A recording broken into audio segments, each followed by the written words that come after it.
హల్లెలూయా, praise lord. దేవుని నామానికి మహిమ కలుగును గాక. ఈరోజు మిమ్మల్ని అందరిని సంధించడానికి దేవుడు ఇచ్చిన ఒక అవకాశం కొరకు దేవుని ఎంతగానో స్తుతి చెల్లిస్తున్నాము. ఈరోజు దేవుని యొక్క వాక్యంలో మనం చూసినట్లయితే కీర్తనలు 94వ అధ్యాయం 19వ వచనం ఈలాగా సెలవిస్తున్నది. ఏమనంటే, నా అంతరంగమందు విచారములు హెచ్చగా నీ గొప్ప ఆదరణ నా ప్రాణమునకు నెమ్మది కలుగజేయుచున్నది.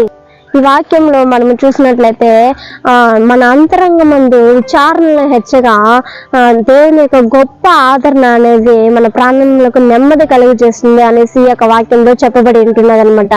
దేవుని యొక్క ఆదరణ అనేది ఎలాగొస్తుందంటే, మనము ఎప్పుడైతే దేవుని పాదంలో అయితే కూర్చుంటామో, ఒక టెన్షన్ అనేది మన జీవితంలో వచ్చిందంటే ఆ టెన్షన్ నుండి విడుదల అవడానికి కొద్ది సమయం పడుతుంది. అది టెన్షన్ నుండి విడుదల అవ్వాలంటే చాలా సమయం పడుతుంది. దాని నుంచి విడుదల కొన్ని సమయాల్లో దానిలో నుంచి విడుదల కానేరము అనమాట. కొన్ని సమయాల్లో చూసినట్లయితే కొన్ని పరిస్థితులు గుండా మనం పోయినప్పుడు కొన్ని పరిస్థితులు ఏం చేస్తాయంటే మనల్ని చాలా విచారం, టెన్షన్ పైన టెన్షన్ వస్తూనే ఉంటుంది అనమాట. అయ్యో ఇదేమవుతుంది, ఏమో అదేం చేయాలి, ఇదేం చేయాలి అని ఒకదానిపైన ఒకటి ఆ యొక్క టెన్షన్ అనేది పెరుగుతూనే ఉంటుంది అనమాట. ఆ యొక్క విచారం అనేది మనలో ఉండి అది తక్కువ కానేరదనమాట. అలాంటి సమయంలో మనం దేవుని స్తుతించినట్లయితే దేవుడు ఏం చేస్తాడంటే, చక్కటి ఆయన స్తుతించగా ఆయన మహిమపరచగా ఏం జరుగుతుందంటే, ఆ యొక్క నెమ్మది అనేది ఆటోమేటిక్గా దేవుడు మన హృదయంలో నింపుతాడనమాట. దేవుని యొక్క సమాధానం మనలోనికి ఆటోమేటిక్గా వచ్చేస్తుంది అనమాట. మనం ఇప్పుడు దేని గురించైనా ఆలోచిస్తూ ఉండి, దేని గురించైనా బాధపడతా ఉండి, దేని గురించైనా చింతిస్తూ ఉండి దేవుని సముఖంలో మనం ప్రార్థించినట్లయితే, మనుషుల దగ్గర మన యొక్క చింతలన్నీ మనం చెప్పుకోకుండా దేవుని దగ్గర మన సమస్యలన్నింటినీ కూడా దేవుని దగ్గర కుమ్మరించినట్లయితే, మనం నీళ్లు ఎలాగైతే కింద పారబోస్తామో కుమ్మరిస్తామో అదే విధంగా దేవుని యొక్క సన్నిధానంలో మన యొక్క కన్నీటిని కుమ్మరించినట్లయితే దేవుడు తప్పకుండా మన యొక్క జీవితంలో గొప్ప కార్యములు చేసే దేవుడు అంటున్నాడు అనమాట.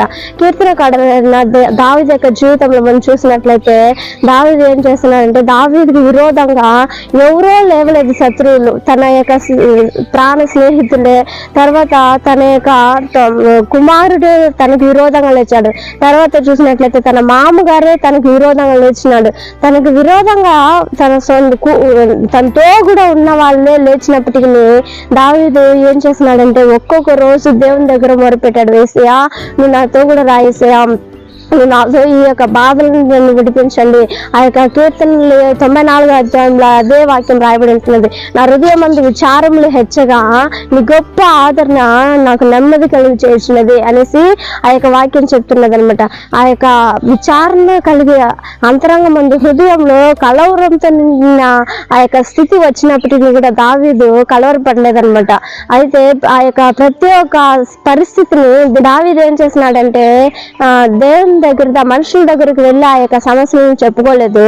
దానికి బదులుగా ఏం చేశాడంటే, దావీదు తన యొక్క పరిస్థితులను దేవుని సముఖంలో అప్పగించాడు. ప్రభువా, నా హృదయంలో నా హృదయంలో టెన్షన్స్ పెరిగిపోయాయి ప్రభువా, నాకేం చేయాలో తెలియలేదు ప్రభువా అనేసి దేవుని సముఖంలో మొర్రపెట్టినప్పుడు, దేవుని సముఖంలో కూర్చున్నప్పుడు దేవుని పాదంలో ఒక్కొక్క విషయంలో ఈ విధంగా ఉన్నాయి ప్రభు అనేసి దేవుని తెలియజేసినప్పుడు దేవుడు ఏం చేసినాడంటే, చక్కగా ఆయన యొక్క గొప్ప ఆదరణతో ఆ యొక్క దావీదును ఆదరించినట్టు మనం లేఖన భాగంలో చూసామన్నమాట. మనం కూడా ఏం చేయాలంటే, మన యొక్క ఒకవేళ మనము అప్పుల బాధల చేత టెన్షన్ పడి ఉండొచ్చు, లేకపోతే నిందన అవమానములు తట్టుకోలేక కొన్ని సమయాల్లో టెన్షన్ పడి ఉండొచ్చు, మనకి ఎవ్వరు లేరు, మనం తనిగా ఉన్నాము, మనం ఒంటరిగా ఉన్నాము, అలాంటి సమయాల్లో కూడా దేవుడు తన యొక్క గొప్ప ఆదరణతో మన ఆదరించే దేవుడు అంటున్నాడు. ఆదరణకర్త అయిన పరిశుద్ధాత్మ దేవుడు మనతో కూడా ఉన్నప్పుడు మనం దేనికి భయపడిన అవసరం లేదు, మనం దేనికి కలవరపడిన అవసరం లేదనమాట. దేవుడు మనతో కూడా ఉన్నాడు. ఏ విషయానికి మనం కలవరపడకుండా, ఏ విషయానికి మనం చింతించకుండా, ఏ విషయానికి మనం విచారణ కలిగి ఉండకుండా మనం ఏం చేయాలంటే, ప్రతి ఒక్క విషయాన్ని దేవుని తెలియజేసి ప్రతి ఒక్క విన్నపాన్ని దేవుని తెలియజేసినట్లయితే దేవుడు తప్పకుండా మన యొక్క జీవితంలో సక్సెస్ దేవుడు ఇచ్చే దేవుడు అంటున్నాడు. అదేవిధంగా పూర్ణ శాంతిని దేవుడు మనకు అనుగ్రహించున్నాడు. యెషయా గ్రంథంలో 27వ అధ్యాయం ఒక వచనం ఉంటది, 3వ వచనంలో, ఎవరి మనసు నా మీద ఆనుకుంటుందో వాడిని పూర్ణ శాంతి గలవానిగా నేను చేసేదను అనేసి దేవుని యొక్క వాక్యం సెలవిస్తాను అనమాట. ఆ విధంగా మన మనసు అంతా కూడా దేవుని పైన ఎప్పుడైతే ఆనుకుంటుందో అప్పుడంతా కూడా దేవుడు పూర్ణ శాంతితో మనం నింపే దేవుడు అంటున్నాడు. కాబట్టి మనం ఒక్కొక్క అడుగు, ప్రతి వేసే అడుగు మనం దేవుని మొరపెట్టి, ప్రభువా నేను ఇక త్రోవకు వెళ్తున్నాను, ఈ త్రోవ వెళ్ళాలా వద్దా ప్రభువా, ఈ యొక్క టెన్షన్ కూడా నేను వెళ్తున్నాను ప్రభువా, నాకు మన నెమ్మదిని ఇవ్వండి, మన శాంతిని ఇవ్వండి ప్రభువా, నా యొక్క హృదయంలో విచారములు ఎక్కువ అవుతున్నాయి ప్రభువా, నాకు మన శాంతిని దయచేయండి, పూర్ణ శాంతిని నాకు దయచేయండి అని ప్రభు దగ్గర అడిగినట్లయితే దేవుడు తప్పకుండా గొప్ప ఆదరణ కలిగించే దేవుడు అంటున్నాడు. దావీదు జీవితంలో దావీదు దేవుని దగ్గర మొరపెట్టినప్పుడు దావీదుకి ఎలాగైతే గొప్ప ఆదరణ దేవుడు ఇచ్చాడు, అదే విధంగా నీకు నాకు దేవుడు గొప్ప ఆదరణ కలిగించే దేవుడు అంటున్నాడు. మన సమస్యలన్నింటిని దేవుడి దగ్గర అప్పగిస్తాము, దేవుడు గొప్ప ఆదరణతో మనం ఆదరించే దేవుడు అంటున్నాడు. ఒక నిమిషం మన అందరూ కన్ను మూసినట్లయితే మనం ప్రార్థన చేసుకున్నాము. హల్లెలూయా. స్తోత్రం పరిశుద్ధాత్మ దేవా, నీ కోటాన్ని కూడా స్తోత్రం చెల్లిస్తున్నాం రాజా. ఈ ఉదయకాల సమయంలో తండ్రి ఎంతమంది అయితే యూట్యూబ్ ఛానల్ చూస్తున్నారో ప్రతి ఒక్కరిని మీరు ఆశీర్వదించండి ప్రభువా. స్తోత్రం రాజా. ఎవరైతే టెన్షన్తో, ఏ అప్పు బాధలు ఉంటున్నాయో స్తోత్రం రాజా, ఏక వ్యాధితో, ఏక బాధతో, ఏక నిందితో, కష్టంతో, నష్టంతో, దుఃఖంతో ఈ స్థలంలో ప్రభువా స్తోత్రం డాడీ ఈ వీడియో చూస్తున్నారో ప్రతి ఒక్క బిడ్డను ప్రభు మీరు ఆదరించండి డాడీ. వారి హృదయాల్లో నెమ్మదిని చేయండి ప్రభా. దైవిక సమాధానం ఒక్కొక్క బిడ్డ జీవితంలో మీరు కలుగు చేయమని ప్రార్థిస్తున్నాం డాడీ. స్తోత్రం రాజా.